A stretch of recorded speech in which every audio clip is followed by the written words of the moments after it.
Hey, Graham Kirk here. Going to do a quick demonstration of moving Val Nav entity user attributes across into my Cerner Execute instance. In this case, we're going to be moving that data into our well records, but the same approach applies to sites, jobs, and any other entities that we want to map to inside of Execute.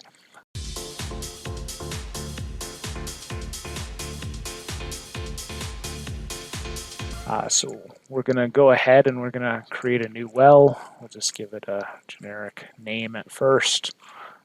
So here we go, new well.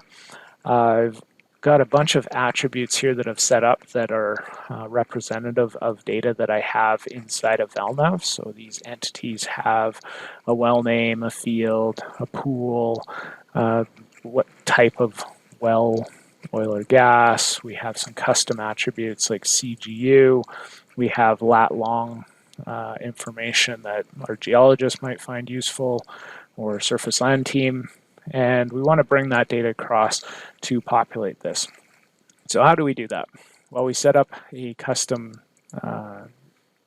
entity loader. And this particular is a data selection tool that allows us to connect to a view in our Val Nav database that's surfacing these user attributes for me. You can have filtering to only apply to certain types of wells or in certain areas. In this case, I can see that we have 1,300 entities, so many pages of entity information from Val Nav, but I might know a little bit more about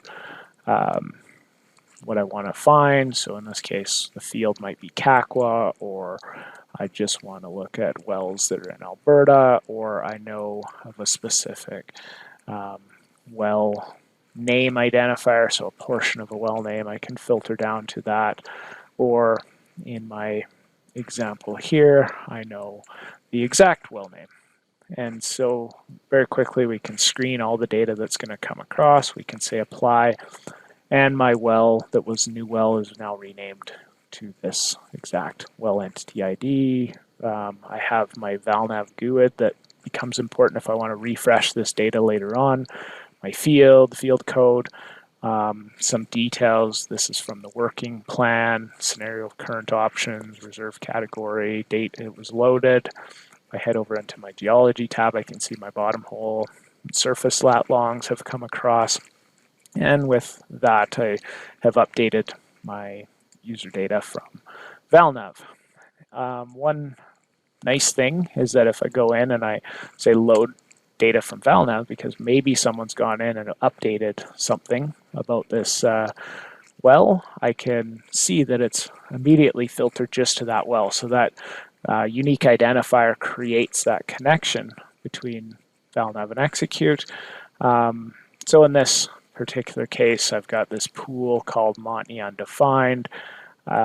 If I go into Val Nav here, I've got a filter that I can jump right to that well. This particular well had the pool called Montney Undefined. Maybe I want to call it Montney GK. Just throw something in there, save it. So someone has gone in, made a modification in Val Nav. We can then say load my pool Montney GK. I can apply, and now my attributes are going to be updated inside of Execute. So this can be super helpful to populate your user data from Val Nav into Execute. If I already had a well here, so I've got another well that already has some data, doesn't necessarily have the information filled out, I can go in, I can say load the data, and I can again do the same process, find my well. So this is my heritage well, I can apply that data, and now that's going to come across with the Val Nav ID that's going to establish that linkage such that it's always going to look at that. Maybe I errantly or erroneously linked that. I can always go in here, clear out that Val Nav ID, And now when I query, it's going to be back to my full well list, and I can just map whatever well that needed to be and bring across that data. Hopefully that is what you're looking for the first part of getting data from Val Nav into entity records inside of Execute. Thanks so much.